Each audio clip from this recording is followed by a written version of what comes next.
The film opens with John Henry Clayton returning to his hometown of Fowler, Wyoming, after an extended absence.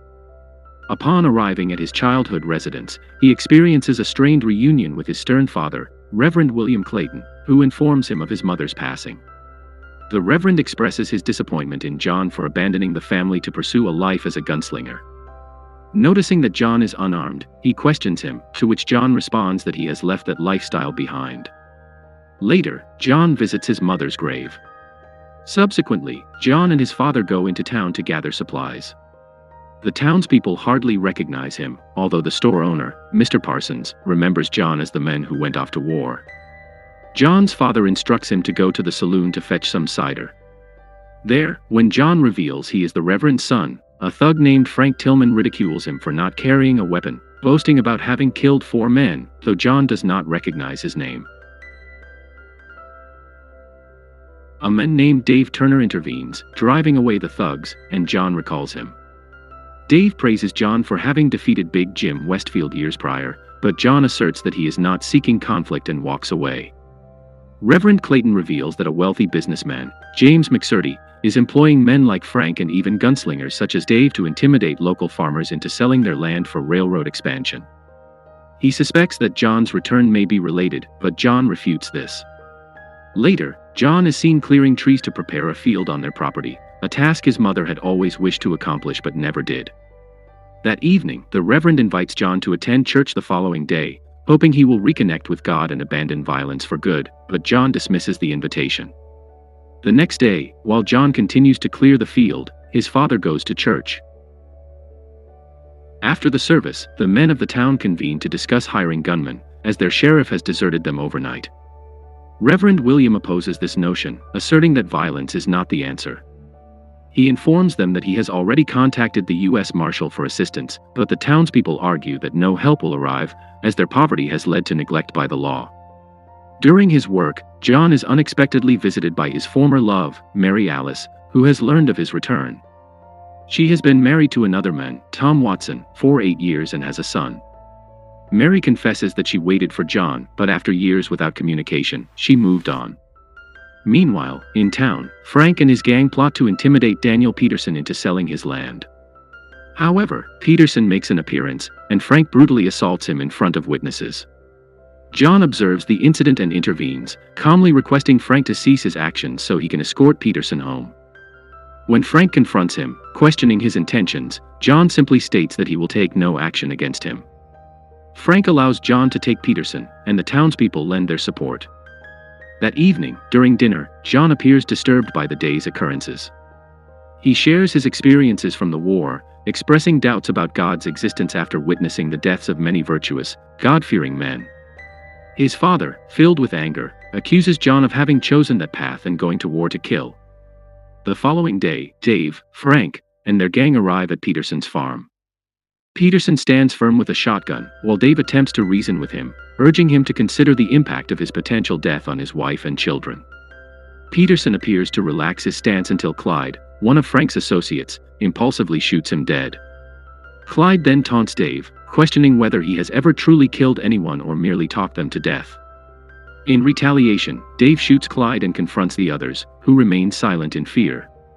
After Peterson's funeral, the townspeople contemplate offering John $200 for his protection, but Reverend William adamantly declines on John's behalf, asserting that John has moved on from that life.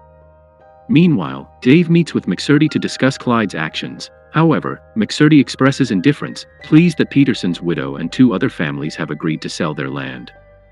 He commends Frank's aggressive tactics but emphasizes the necessity of having Dave available should John decide to take up arms. Back at the farm, John is busy clearing the field when he engages in a heated argument with his father, accusing him of secretly wishing that it was John who had died instead of his brother William. Reverend Clayton refutes this claim, assuring John that it is not reflective of his true feelings. In another location, Frank and his associates try to intimidate Mr. Chadwick at his residence. However, the townspeople ambush them, resulting in the death of one of Frank's men. The remaining members, including an injured Frank, flee, realizing that their plans must have been disclosed.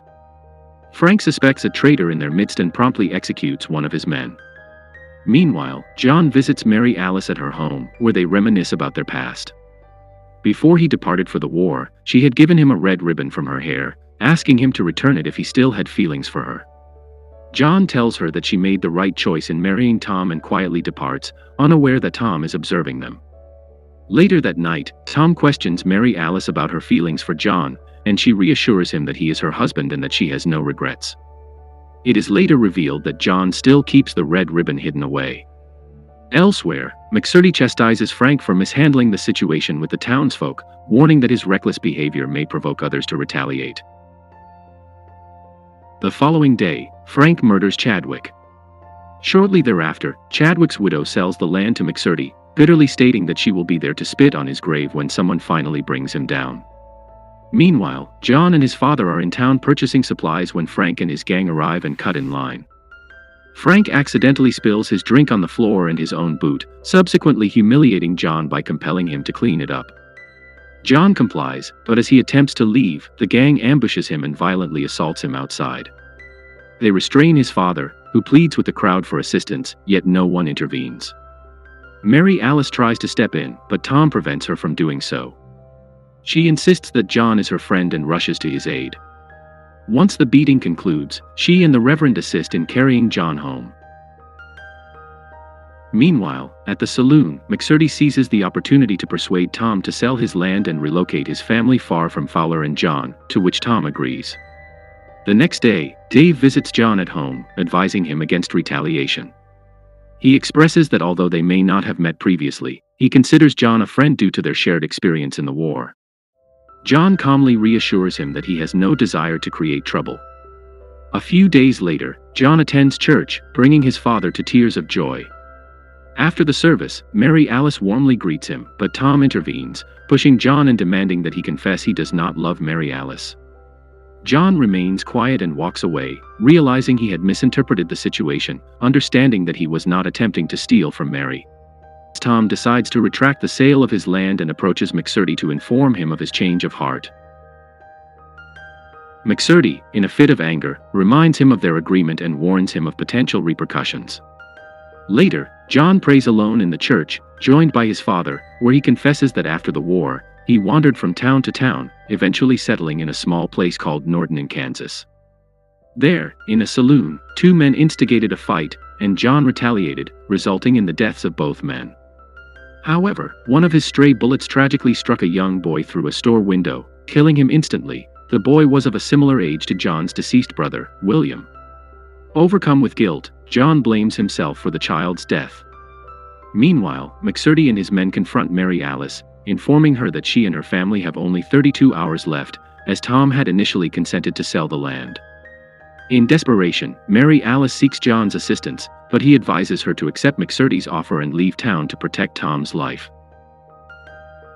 That night, Reverend William personally approaches McSurdy to advocate for the Watson family's safety, but McSurdy coldly declines. As the Reverend departs, Frank and his gang ambush him in an alley and stab him. Fortunately, the townspeople locate him and hastily transport him to Dr. McSurdy, who later reprimands Frank for acting without authorization. The following morning, John sits beside his father's bedside as he regains consciousness from a coma. Reverend Clayton implores his son to refrain from seeking vengeance, fearing it may lead to his demise. However, John calmly asserts that this matter will not conclude until someone is dealt with, and this is the only method he understands. John retrieves the firearm he had concealed and stops by the store to acquire another weapon. Mr. Parsons lends him a Lamat revolver, a unique firearm featuring 9 rounds and an integrated 10-gauge shotgun barrel.